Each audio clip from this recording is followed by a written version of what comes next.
Hollers and hills of West Virginia, it's Heavenly Hills Homestead with another episode. Stay tuned. Boom.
All right. Yeah, I know what y'all's wanting. Plug that for now.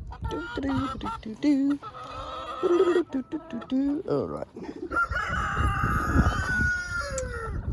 It's gonna rain. Let's go in here, grab their evening stuff, get them fed for this evening, and I'm thinking I'm probably gonna try to cut some grass and fix this trellis over here the rest of the way, because Wellington has a 24-foot ladder and said he could help me out finishing that trellis off, so that'd be cool. So I might do that. There might be some more stuff. Definitely know what else we're going to be doing today, and that is going to be planting some things. So I'm going to take you inside and do some planting, but let's kind of take a look around all of our animals and feed them all and stuff for this evening and that. Oh yeah, check this out. I mean to show y'all, this cabbage, I bought this down in Virginia, and it's growing. How does a cabbage grow like that? It's not even in dirt, it's just growing. How does that even happen?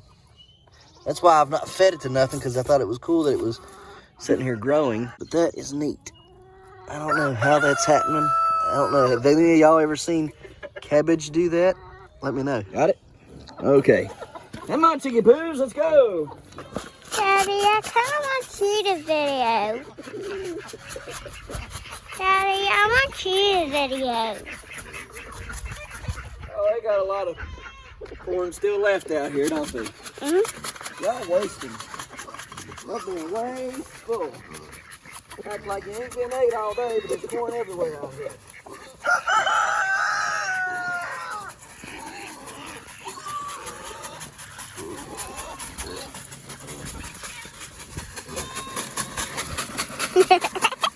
Silly Thomas.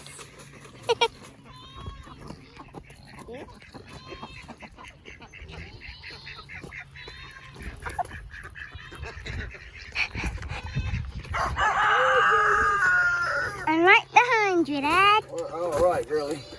Where's my eggs, girlies? Hey, girls. No eggs? Dad, are those hens? 3 of them are.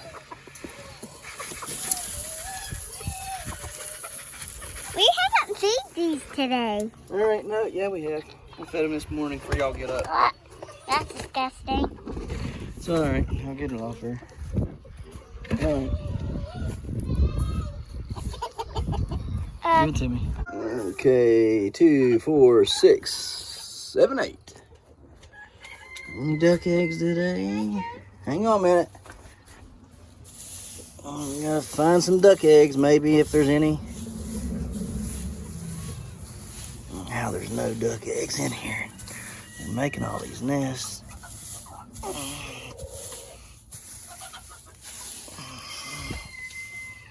Now where are they putting their eggs at?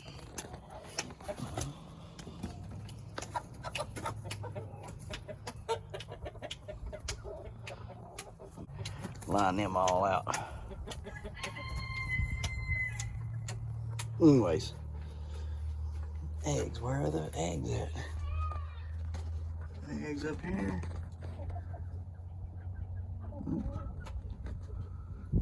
Alright, looky what I found. What are you three doing? Huh?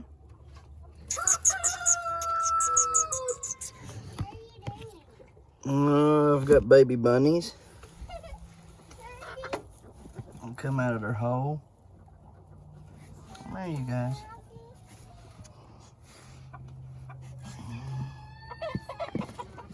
Good night living. Y'all are huge. Y'all are the biggest baby bunnies I've ever had. Don't drop it. Hold it very tight. Not like too tight, but there you go. You like your baby bunnies? You love baby bunnies, don't you? Hold him good now, because he'll try to jump. Isn't he pretty? Yeah. He's a beautiful one, ain't he? Huh? Yeah. Maybe we should put him inside. Maybe. Let's make a TikTok when you act like this, huh? Somebody tell me what y'all want when y'all act like this. Huh? Come here. Come on. Hey, going out of here. Get out of here, Wilbur. That's bad. No, sir. You ain't doing that. All right. That was a bad piggy. Yeah, I know. I know. My little baby. Yeah, Princess Petunia don't deserve that. No, she don't. Princess Petunia deserves a king or a prince to treat her right. You don't act like that. Oh, good girl, Piggy. Yeah. Yeah. Come on, Petunias. Mama, you want to feed her by hand? Huh? Yeah, it's your pet pig. You went and brought the little stinker home and her hateful thing. Her hateful self. Yeah, yeah, that baby. She is now. Yeah. You want more? Okay, all right.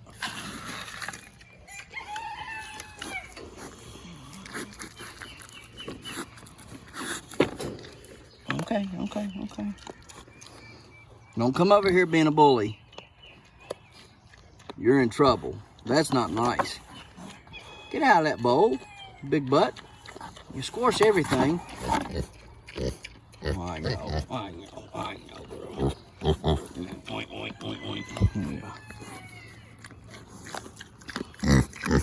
Yeah. Getting awful big. Yeah. Oh, goodness. Oh, yeah. That's a good girl. Give me that. His mouth don't even shut it. I know, he's so fat his mouth don't shut. It just constantly stains at a drool. Are you gonna be good? If you'll be good. Oh, yeah, I know. Yeah. Oh, what? What? What? Huh? Good girl. Stay back. Stay back. No, Petunia. No. You wait till I say. No. Okay, come on, Petunia, come on. Good girl, Tuners, good girl. Tuners. Yeah, good girl. What do you want, big boy? You've been a hateful butthead today. Yes, you have. I'm not happy with you. You've been very mean.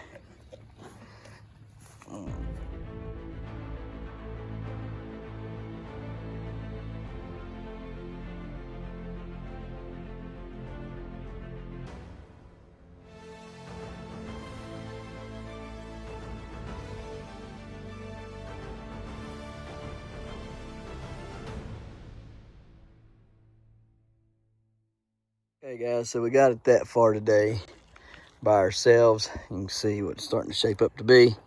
And I think Wellington's going to try to swing by tomorrow with a 24-foot ladder, and we can finish this job off.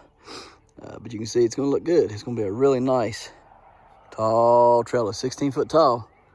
So we ought to be pretty good. I wonder how big the tallest trellis is in the giant long gourd growing community.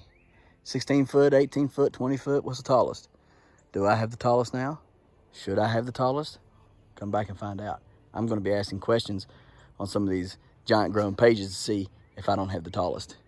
On to the what? On to the next. On to the next, that's right. Let's go. All right, guys, so we're going to go over these tomatoes for everyone real quick that we're going to be planting this year. Some of these are second year plantings, or actually third year. I planted some of these in 2020 and then last year, and then I'll be growing them again this year. We're also going to be starting some giant ones, but we're going to be letting these soak. So we will be starting them, but we're going to let them soak. I don't let these seeds soak, but I do let my giant tomato seeds soak. So, excuse me, we will be showing that part as well. So it's kind of like a 2-in-1 deal, right? So real quick, just what we're going to go over is we have purple tomatillos. We're going to grow just a couple of those plants, not a lot, just a few. The next thing that we have here, I have to read the back of this one, is the dwarf tamarillo, okay, or tamarillo. I've not been able to get these to pop, so yeah, it's been quite the challenge to get these to germinate. So we'll be sowing those in paper towels. Probably won't be seeing that being planted today.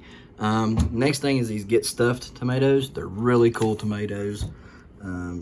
Just love. We didn't get a whole lot of them last year. We only had 3 plants that ended up making it, and that was because I had messed up on some of the labeling, I believe. And because I messed up on the labeling, some of them didn't get planted or they were given away and people didn't know what they were. But I had 3 plants, and when we did start harvesting late in the year, they were good, and they were quite odd, but they were really good.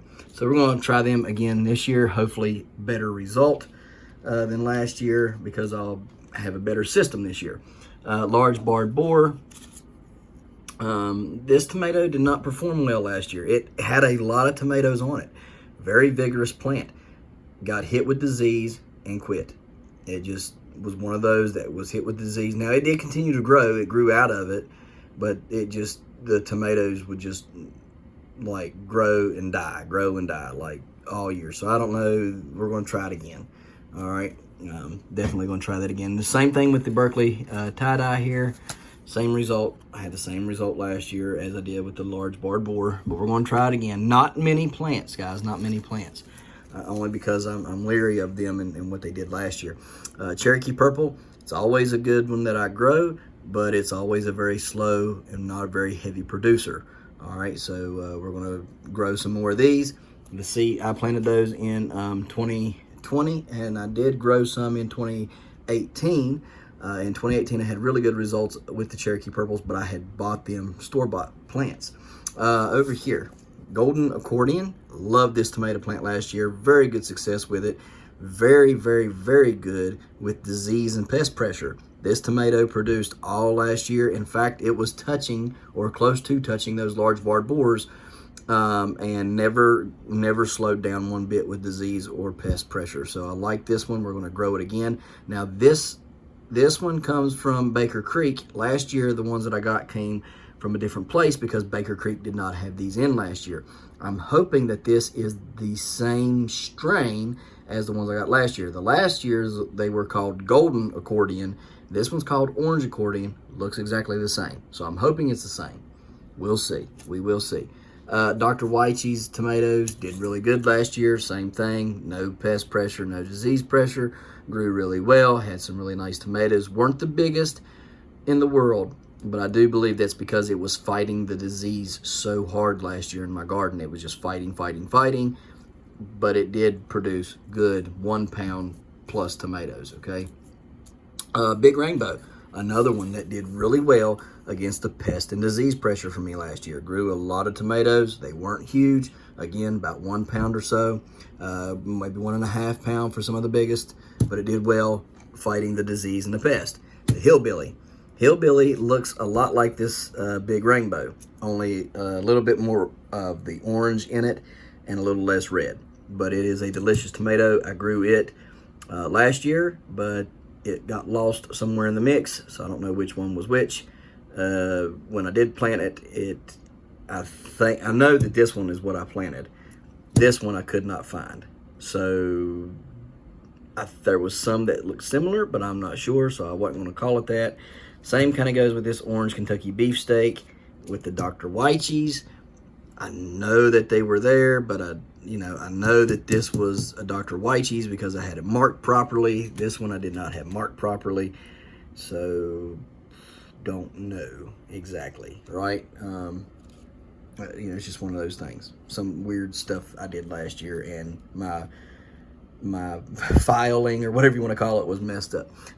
Lemon Thornburg's blush, or Thornburn's lemon blush. Guys, I can't say enough about this tomato. It was very pleasing to the palate. It was a very good growing tomato. It grew lots of tomatoes despite the disease, despite the pests. This did good. That prompted me to buy Thornburn's terracotta, okay, because I'm thinking maybe, just maybe, the same breeder had the same idea with this tomato that he did with this one. So we're going to see. This tomato right here, though, the lemon blush, was lost for 107 years. So I like growing things like that. We have here a new one, variety for this year as well. This Thornburg's terracotta is new. The Sart Louise, okay, I guess that's Sart Louise. This is a new variety for us as well. We don't know nothing about it, but we're going to try it out. Hopefully it does well. I like it because it has anthocyanins in it. Same thing with Alice's Dream. Has anthocyanins in it. You can see the purple blushing on there, but it looks reminiscent of a rainbow or a hillbilly tomato, right? With the red striping in a yellow or orange tomato. So I wanted to try that. That looks very pleasing, aesthetically pleasing to the eyes, and hopefully the same to the palate. We tried these blue beauties last year. Guys, blue and black beauty last year. Plants grew great, looked wonderful. Pest and disease took them out completely. The plant dried from the tip to the roots and turned black, and it died, and I ripped it all out. I think one plant survived, and every time it tried to produce a tomato, it was just basically nothing. So disappointed in these, disappointed in both of them, but we're going to give it another shot. One more year. If we get good this year, fine. If we don't, we'll never grow it again. The Ananias Noir. Guys, I grew some of these out last year, but I don't know where I put them. I don't even think they got in the garden. I think I ended up accidentally giving them away. But they were good in 2020. They produced well. They are a green tomato with a black, black or anthocyanin blushing on it. It's a really good tomato. It has a little bit of kind of tint like that whenever it comes to the reddish tint to it, but you can definitely tell when they are when they're ready to go, for sure. Even though they're green, you can tell. Orange peach, guys, my favorite of all tomatoes that I've ever ate in my life. I saved a bunch of the seeds, didn't have a whole heck of a lot left.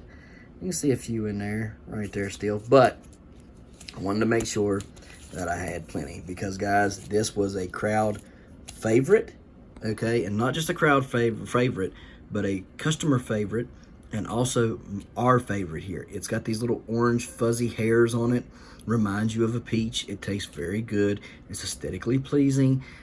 Everything's there with this tomato. But the only thing is, it's only about that big. That's about as big as it gets. But guys, this tomato knocks it out of the park. For every tomato that there is out there, the orange peach is the tomato to have of all tomatoes, right? See what it says back here.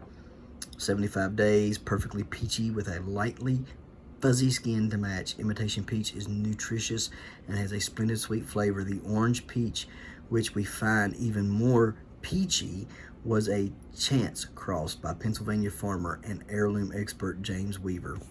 Guys, I'm telling you, I'm glad he accidentally done that, because that thing is rocking and rolling, and it is awesome.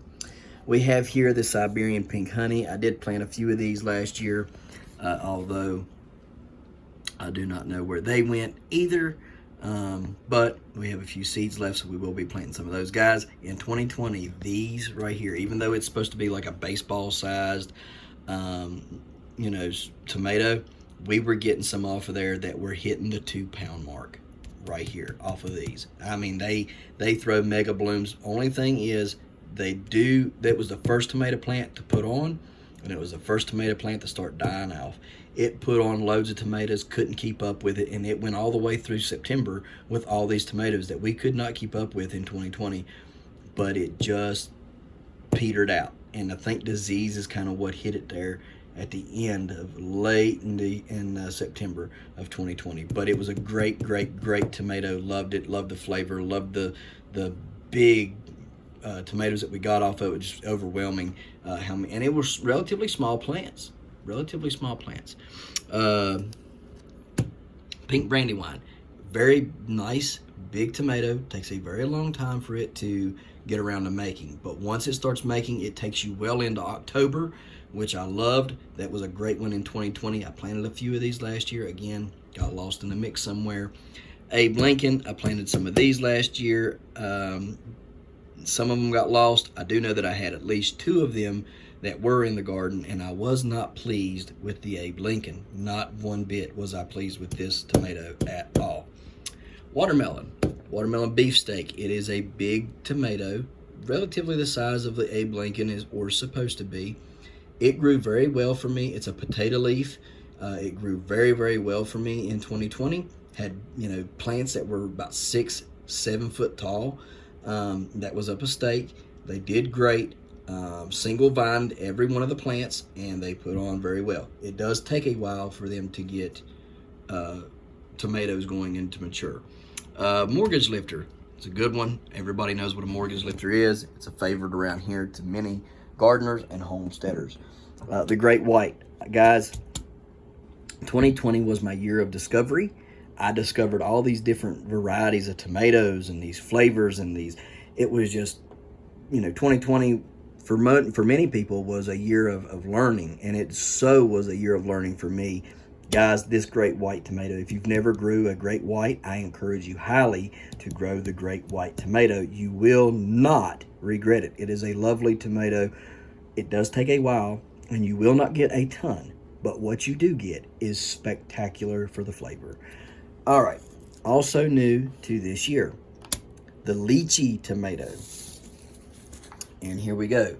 Of South American South American origin, large thorny plants to bear, large thorny plants to 5 foot, bear large white flowers and sweet red cherry-sized fruit. Start plants as you would a tomato. Be careful of the thorns. So this one, guys, we're going to be planting that somewhere else, not in our garden. Okay, same goes with the spoon tomatoes that we're going to see here in a second. Spoon tomatoes are out. Tomatillos are out. We will not be planting tomatillos or spoon tomatoes in the garden. They make such a mess. Do not make the mistake of ever planting a tomatillo or a spoon tomato in your garden with the rest of your stuff.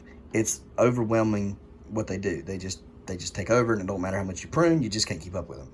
So the lychee tomato will be going outside the garden and somewhere in the yard, along with the tomatillos and spoon tomatoes. Now, we have the black strawberry. This is also a new one to us this year, but it looks just looks fantastic. All right, for a little cherry with the anthocyanins in it. And, you know, right there it is, 1 ounce fruit. There's marbled blue, scarlet, and gold. A bowl full resembles a luminous bunch of gems. And the flavor is decadent and indulgent with perfect sweet and tart balanced flavor. Extremely productive early, obvious choice for gardeners and market farmers. So we're both. We are kind of marketing and kind of gardeners, So anyhow, blush tiger. I got the blush tiger because I have something down here called the Amor tiger. And the Amore Tiger was such a great hit in 2020 and last year that we thought we would try this out this year. The Blush Tiger. It's just a little old cherry tomato. You read everything right there. I'm not going to read everything to you, but you can see it's good. Then we have our spoon tomato. Guys, these spoon tomatoes are really, really tiny. I like this because I can cross this with other tomato varieties. The spoon tomato, I can cross that spoon tomato with other tomato varieties, and the pest and the disease resistance that these things have, plus drought and heat tolerance that these tomatoes have naturally, I can cross that into other tomato breeds and hopefully get that cross, okay, with the disease and the pest resistance and the drought and the heat tolerance. So that's why I'm going to be growing the spoon tomatoes over again this year. Not to mention that the kids love these little old tiny tomatoes. I mean, they're like that big, like tiny. You fit like 10 or 15 on a spoon. Barry's Crazy Cherries. Guys, we've got a bunch of these growing. About 5 plants so far growing in the room. They've all bloomed, but can't get the blooms to set inside for some reason. Don't ask me why. I don't know. But we're going to grow some outside. Hopefully what we've seen inside does not resemble what we're going to find outside. Because if that's the case, Barry's Crazy Cherries ain't never getting grown again in this yard. Napa Chardonnay. Guys, these things were awesome last year. They did wonderful.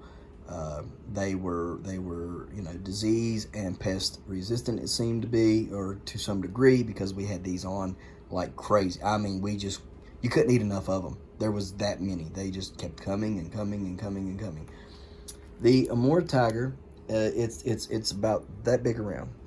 And what these do is they're wonderful flavor, awesome flavor. We loved it. Here's the thing.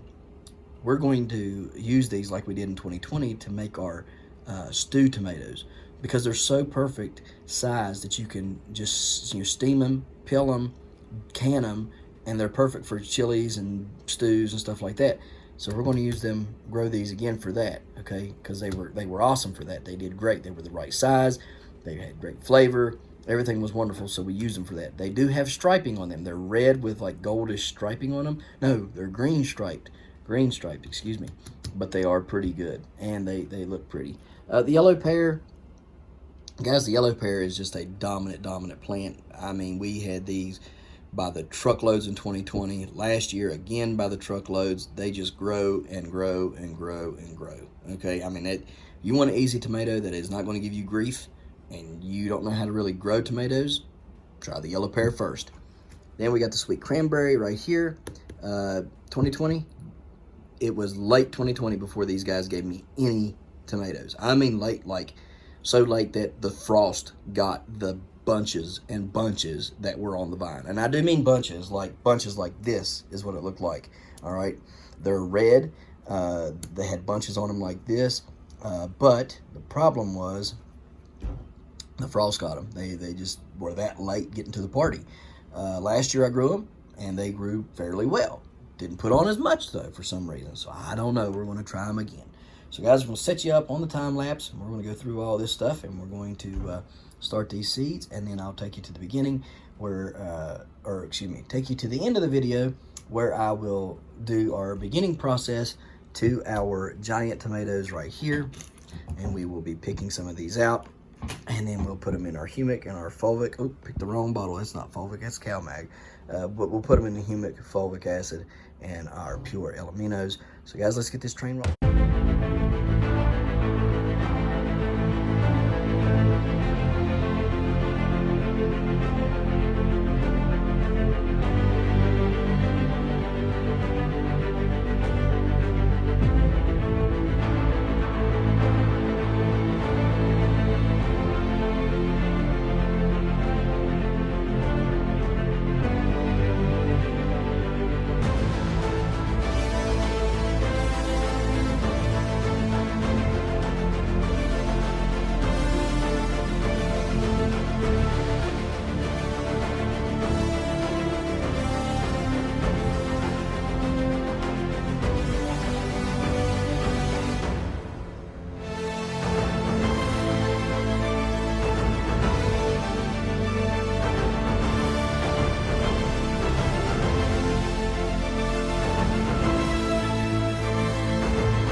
So show you the room here.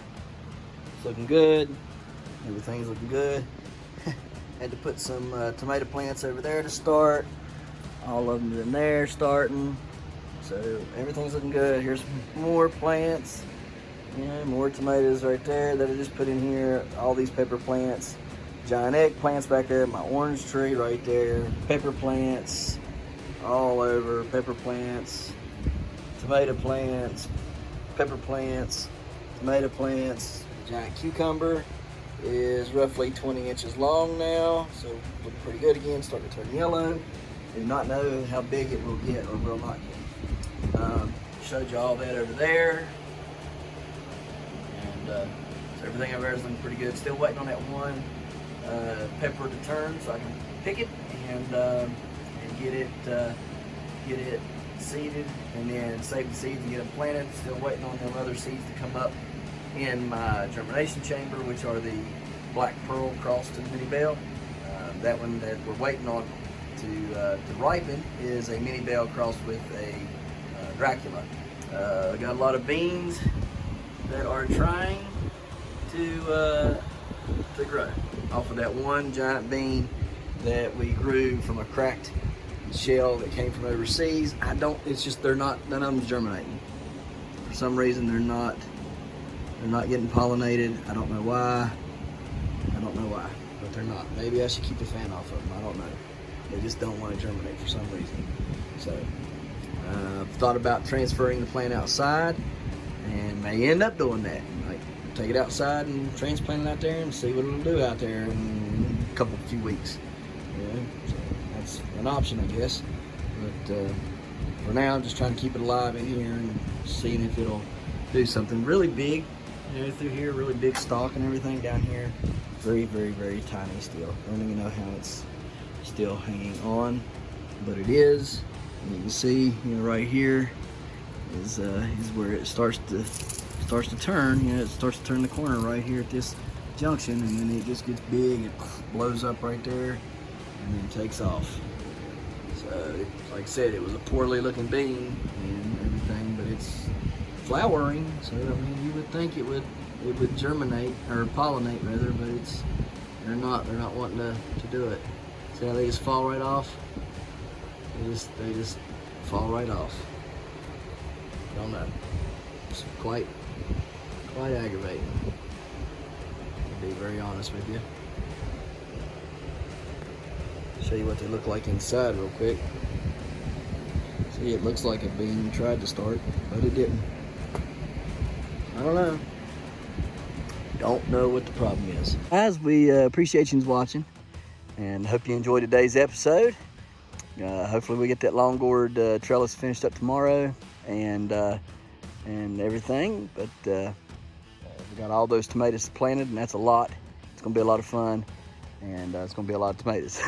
A lot of giants and a lot of other good tomatoes to eat. So, guys, we appreciate you watching. What? We'll do next. Hang on. We'll do it in a second. We appreciate you watching, and we'll see you next time right here in the hollers and hills of what? West Virginia. That's right, West Virginia.